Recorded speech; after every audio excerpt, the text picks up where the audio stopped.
ایسے جذبات جنہیں بیان نہیں کیا جا سکتا وہی جانتا ہے جو انہیں جیتا ہے۔ سبحان اللہ، شوق کی ہوائیں کتنی خوشگوار ہیں جب اللہ کے پرانے گھر کے مناظر انہیں دو آتشا کرتے ہیں۔ اللہ تعالیٰ کا فرمان ہے وَأَتِمُّ الْحَجَّ وَالْعُمْرَةَ لِلَّهِ، یعنی حج اور عمرے کو اللہ کے لیے پورا کرو۔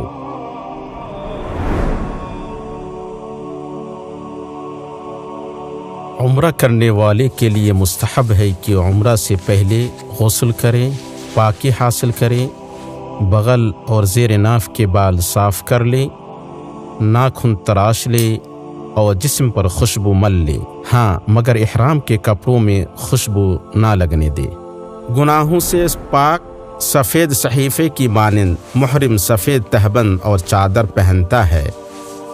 جہاں تک عورت کی بات ہے تو ایسے کپڑے پہنے جو اللہ کے گھر کے شائن شان ہو اور زینت کا اظہار نہ کرے۔ یہ خوبصورت سفر میقات سے شروع ہوتا ہے۔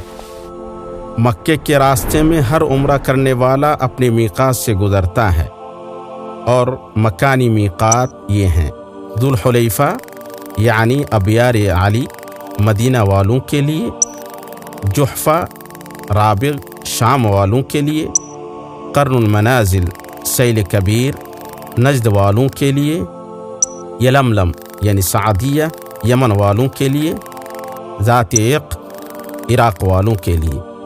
یہ میقات وہاں کے رہنے والوں اور جن کا گزر وہاں سے ہو ان کے لیے ہے، اور مکہ والے سب سے قریبی حل یعنی حدود حرم کے باہر سے احرام باندھیں گے۔ سنت یہ ہے کہ خشکی کے راستے سے سفر کرنے والا میقات پر رکے، پھر لبیک اللہم عمرتن کہتے ہوئے عمرہ کی نیت کرے، اور اگر اسے اندیشہ ہو کہ وہ حرم تک نہیں پہنچ پائے گا تو یہ کہہ کر شرط لگائے فَإِنْ حَبَسَنِي حَابِسٌ فَمَحِلِّي حَيْثُ حَبَسْتَنِي، یعنی اگر مجھے کسی رکاوٹ نے روک لیا تو جہاں مجھے روک لے وہیں میں حلال ہو جاؤں گا۔ جہاں تک میقات کے برابر سے گزرنے والے کی بات ہے، جیسے ہوائی یا سمندری سفر کرنے والا، تو ایسے آدمی کو میقات کے پاس احرام کی نیت کرنی ہے۔ احرام کے بغیر میقات سے آگے بڑھنا اس کے لیے جائز نہیں۔ جب عمرہ کرنے والا احرام باندھ لے تو ضروری ہے کہ وہ احرام کے ممنوعات سے بچے، جو اس طرح ہیں: نمبر 1، سر یا جسم کے بال کے کسی بھی حصے کو کاٹنا۔ نمبر 2، ناخن تراشنا۔ نمبر 3، جسم اور لباس میں خوشبو لگانا۔ نمبر 4، سلا ہوا کپڑا پہننا۔ نمبر 5، سر ڈھانکنا۔ نمبر 6، ہم بستری یا اس کے مقدمات۔ نمبر 7، شکار کو مارنا۔ نمبر 8، عورتوں کا دستانہ پہننا یا نقاب اوڑھنا۔ نمبر 9، نکاح کرنا یا پیغام نکاح دینا۔ ہیبت، محبت اور تعظیم کے ساتھ عمرہ کرنے والا جب مسجد حرام میں داخل ہو تو سب سے پہلے اپنے دائیں پیر کو داخل کرے، جیسا کہ صحیح سنت میں آیا ہے، اور داخل ہوتے ہوئے یہ دعا پڑھی: اللہم صلی علی رسول اللہ، اعوذ باللہ العظیم وبوجہہ الکریم وسلطانہ القدیم من الشیطان الرجیم، اللہم افتح لی ابواب رحمتک۔ اور خانہ کعبہ کو دیکھنے کے بعد تلبیہ پکارنا بند کر دے اور حجر اسود کے کونے کا رخ کرے اور وہاں سے طواف کی شروعات کرے۔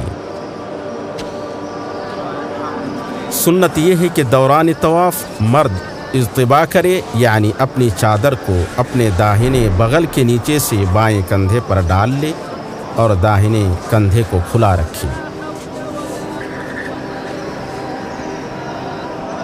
پھر حجر اسود کے برابر سے طواف شروع کرے اور اللہ اکبر کہتے ہوئے ہاتھ سے اس کی طرف اشارہ کرے۔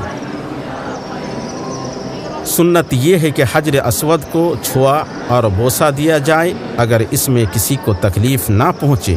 اگر ایسا نہ کر سکے تو چھڑی یا اس جیسی چیز سے چھوئے اور اسے بوسہ دے، اور اگر بوسہ دینا یا چھونا ممکن نہ ہو تو صرف اس کی طرف اشارہ ہی کافی ہوگا، لیکن جس چیز سے اشارہ کر رہا ہے اسے بوسہ نہ دے۔ طواف کے درست ہونے کے لیے یہ شرط ہے کہ طواف کرنے والا شخص چھوٹی و بڑی ہر دو ناپاکی سے پاک ہو، کیونکہ طواف نماز کی طرح ہے، بس فرق یہ ہے کہ اس میں بات کرنے کی اجازت ہے۔ طواف کی شروعات حجر اسود سے کرے اور 7 چکر مکمل کرے، 7ویں چکر کا اختتام بھی حجر اسود ہی کے پاس ہوگا۔ طواف کرتے ہوئے ایک مسلمان کو چاہیے کہ وہ صرف ذکر و اذکار اور دعا میں مشغول رہے اور لڑائی جھگڑا و ہنسی مذاق سے گریز کرے، کیونکہ یہ نہایت عظیم مقام ہے جس میں انسان کی لغزشیں معاف کی جاتی ہیں، جہنم سے گل و خلاصی ہوتی ہے اور درجات بلند ہوتے ہیں۔ مردوں کے لیے سنت یہ ہے کہ طواف کی ابتدائی 3 چکروں میں حسب گنجائش تیز قدموں کے ساتھ چلیں، البتہ عورتیں ایسا نہیں کریں گی۔ طواف کرتے ہوئے جب رکن یمانی کے سامنے پہنچے تو اگر ممکن ہو تو دائیں ہاتھ سے صرف اس کو چھوئے اور بوسہ نہ دے، لیکن اگر اسے چھونے میں دشواری ہو تو چھوڑ دے اور اپنا طواف جاری رکھے، نہ تو اس کی طرف اشارہ کرے اور نہ ہی تکبیر کہے۔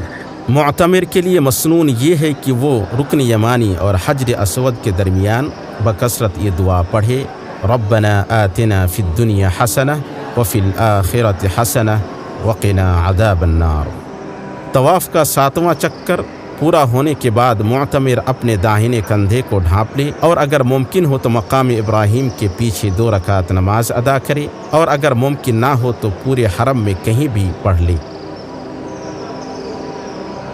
سورہ فاتحہ کے بعد پہلی رکعت میں سورہ قل یا ایھا الکافرون اور دوسری رکعت میں سورہ قل ھو اللہ احد پڑھے۔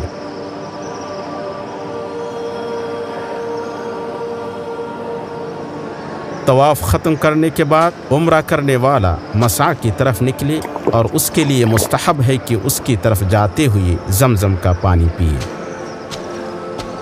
پھر صفا پر یہ کہتے ہوئے چڑھے، نبدأ بما بدأ اللہ بہ، ہم وہاں سے شروع کر رہے ہیں جہاں سے اللہ نے شروع کیا ہے، اور یہ آیت پڑھی، ان الصفا والمروۃ من شعائر اللہ۔ پھر قبلہ رخ ہو کر اللہ کی حمد بیان کرے، تکبیر کہے اور خشوع خضوع کے ساتھ دعا کرے اور یہ کہے، لا الہ الا اللہ وحدہ لا شریک لہ، لہ الملک ولہ الحمد وہو علی کل شیء قدیر، لا الہ الا اللہ وحدہ انجز وعدہ ونصر عبدہ وہزم الاحزاب وحدہ۔ اس دعا کو 3 بار دہرائے اور اس کے درمیان جو چاہے دعا کرے۔ پھر صفا سے نیچے اترے اور اپنے رب کا ذکر کرتے ہوئے اور حسب استطاعت دعا کرتے ہوئے مروہ کی طرف چلے، اور صرف مرد کے لیے مسنون ہے کہ وہ 2 سبز نشانیوں کے درمیان تیز چلے۔ جب مروہ پہنچے تو مذکورہ آیت کی تلاوت کو چھوڑ کر ویسے ہی دعا کرے جیسے صفا پر کی تھی۔ اس طرح اس نے 7 چکروں میں سے 1 چکر پورا کر لیا۔ پھر اسی کیفیت کے ساتھ صفا کی طرف واپس جائے اور صفا سے مروہ کی طرف یا مروہ سے صفا کی طرف جانا 1 چکر شمار ہوگا۔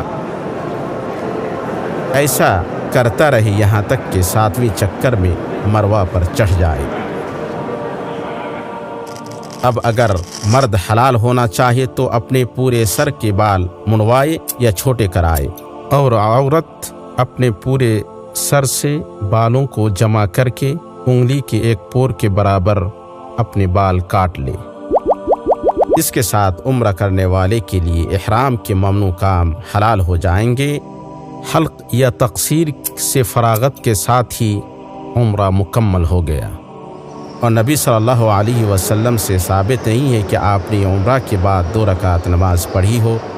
اے عمرہ کرنے والی، آپ دور دراز مقام سے تشریف لائے ہیں اور پریشانی جھیلی ہے، آپ نبی صلی اللہ علیہ وسلم کی پیروی کریں، اس امید کے ساتھ اللہ کی طرف متوجہ ہوں کہ وہ آپ سے قبول فرما لے۔